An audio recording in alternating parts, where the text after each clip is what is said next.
Everybody, thanks so much for listening. If you're listening to us for the first time, please like, subscribe, share this video. It's an important video, and Xylo has an important story to tell. And I didn't introduce him, but I will now. This is Xylo Marshall. He's going to be talking on an important story that I think we need to cover. So, Xylo, thanks for coming on again. Greatly appreciate your time. Thank you. All right, so Xylo, tell the viewers that are listening a little bit about yourself and your story, because it's really important.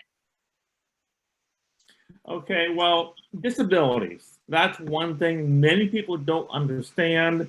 They think everybody has the same foundation and they can do all the same equally. And it's not true. I have a brain injury when I was a baby, went through the windshield of a car, caused me to have neurological brain damage, which limits my ability to do certain things, concept, how to do something, not what you do, it's how you do it. And growing up was a challenge, and taking the time to understand, people have to understand you. Just because you say something doesn't mean you said it in the correct way, you just said it. For example, I said to a girl one time, I said, "You smell." And I really meant, "You smell good." Right. The concept is, you don't tell a woman that you smell. My mom would have to correct me and say, "Listen, that's not how you say to a girl that she smells good." And she had to correct me. So it's those little things that growing up, again, it's not what you say, it's how you say it. Right. So as an adult, you may go into a certain situation, as I have, and I've been in seminars, and I went to a seminar, I was speaking, and no one knew what I was talking about because I was going in 10 different directions. Okay, and everybody individually has their own disability if they have one, and it makes it difficult for them to understand, why is this person doing this? Unless you are not normal, unless you are acting weird, everybody needs a chance. Correct? Everybody needs a chance to be respected if they're being respectful. Does that make sense? Right. Yes. So, I lost my career. I was a realtor. I wasn't a licensed realtor.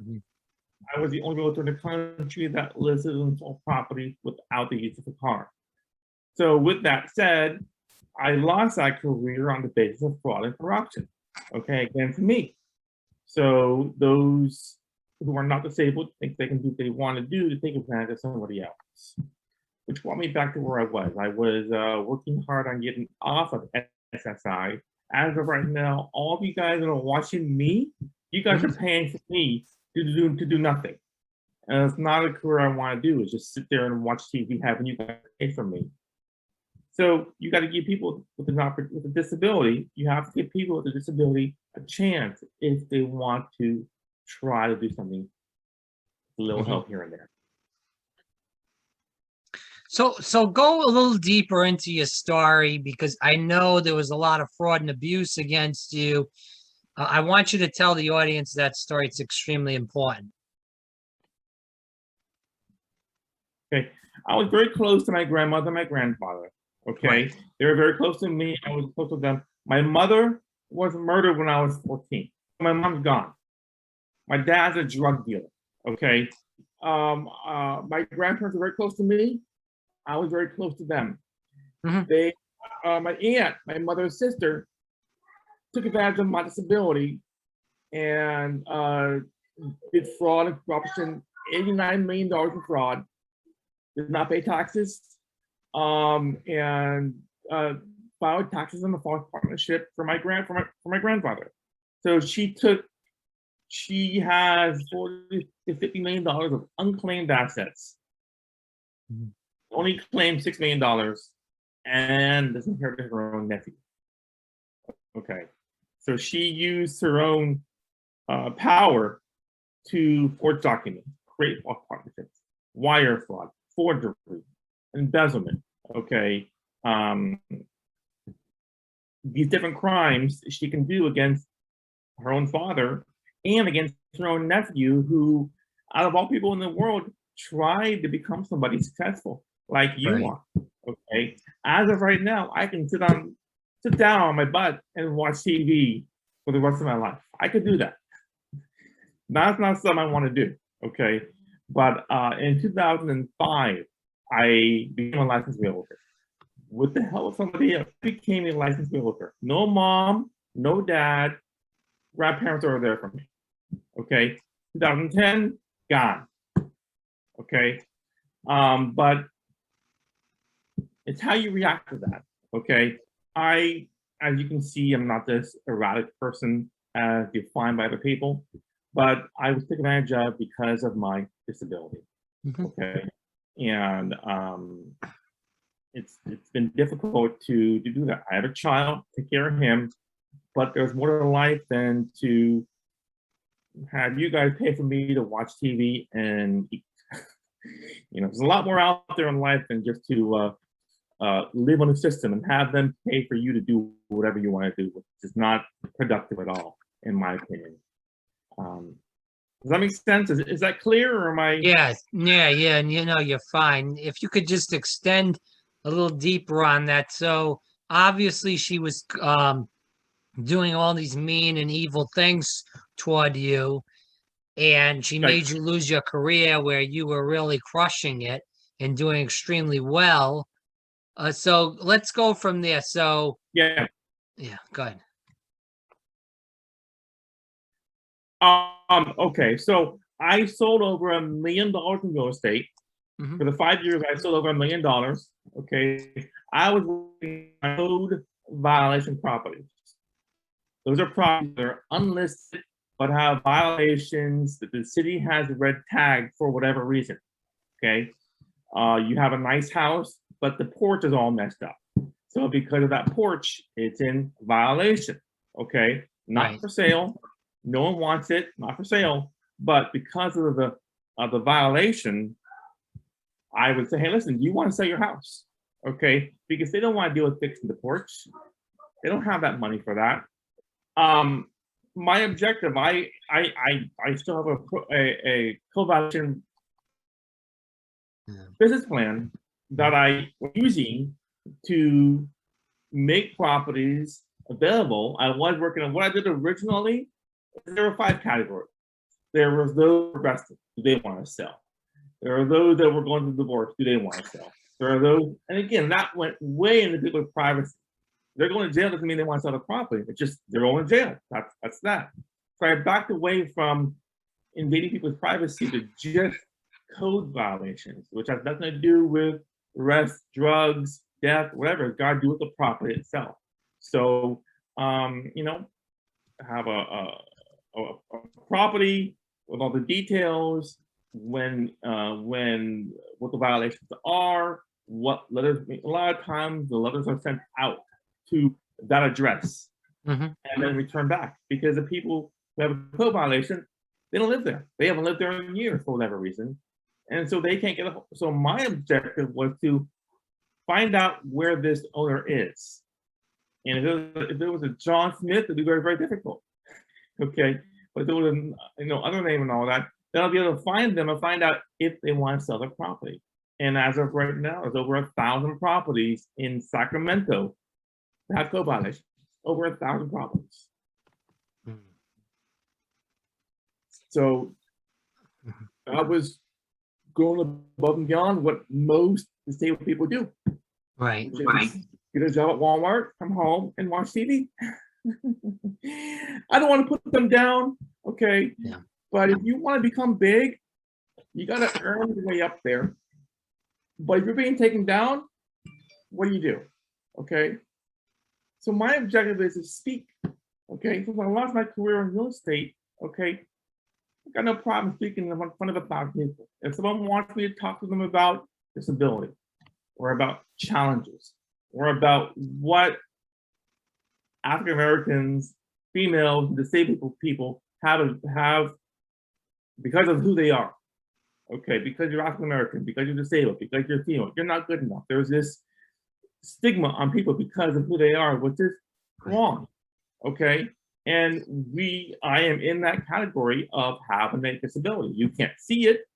I'm not stuttering, but it's a disability that ability to do something. You can't see that in 2 seconds, but you can see a female or you can see an African American person, 2 seconds. It says good or bad. So we need equality for all people, respected for all people. There's nothing that we've done, unless you've done something wrong yourself, there's nothing we've done to be discriminated against because of who we are. So what is going on now with your case?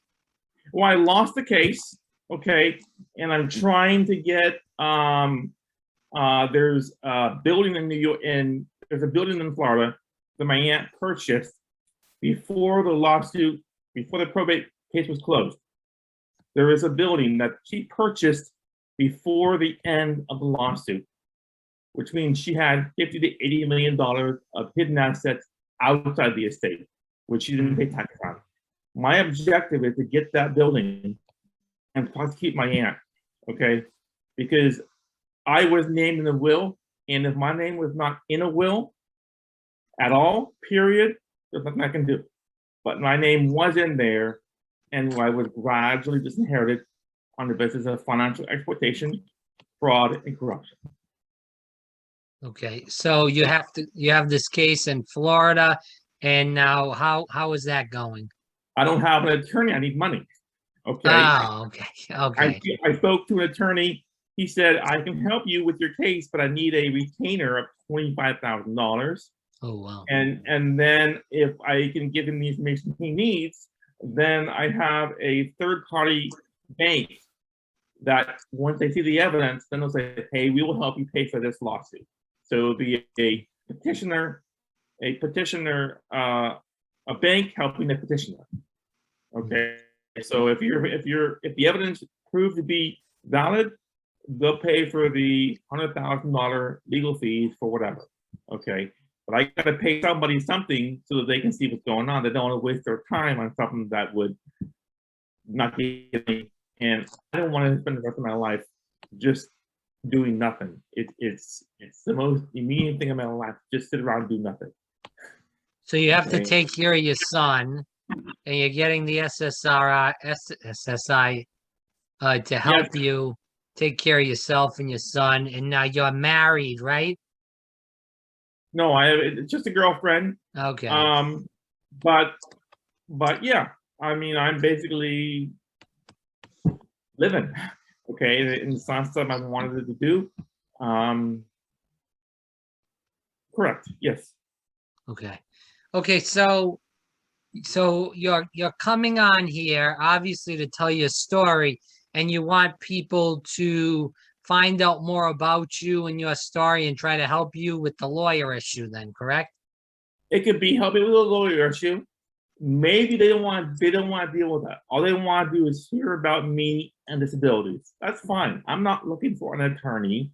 If somebody you have spoken to, or if someone that listens to my situation, just listen, we cannot help you with an attorney, but we would like you to just discuss your situation. That's fine. If they can help me with the fees for an attorney, I cannot receive the money. Because I receive the money, I will lose my SSI. Right. Okay. There you go. I'm living on the system.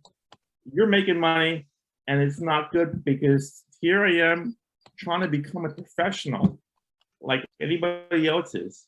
And now I can't even touch money. Yeah. Okay.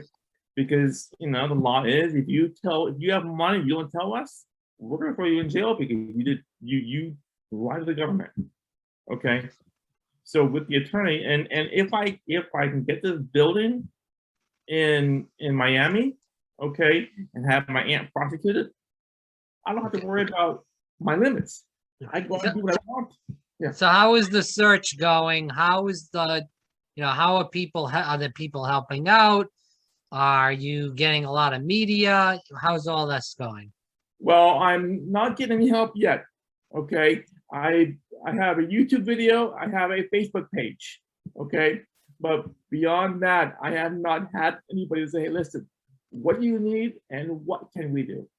Okay. I haven't had anybody get a hold of me and tell me, hey, listen, I see your situation. Okay. I don't have a criminal record. I'm not an ex-convict, not on drugs. I mean, you look at that and say, if he's done this thing, should we help him if he can't help himself? And the point is, you have to help yourself in order to get what you want. Yeah. And you can contact me and we can proceed further.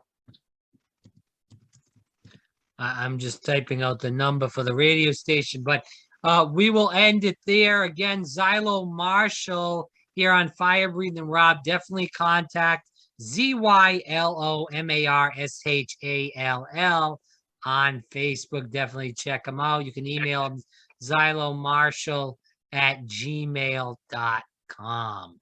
Xylo, thanks so much for coming on again, telling your story. It's an important story. I wish you the best of luck. I hope that somebody listens to this and does help you out. And it's just really a shame what people do to people that are disabled. And these people are family to you, and they treated you like trash in plain English. So Right. it's pretty disgusting. But anyways, Xylo, thanks so much for always coming on and talking to us. Okay.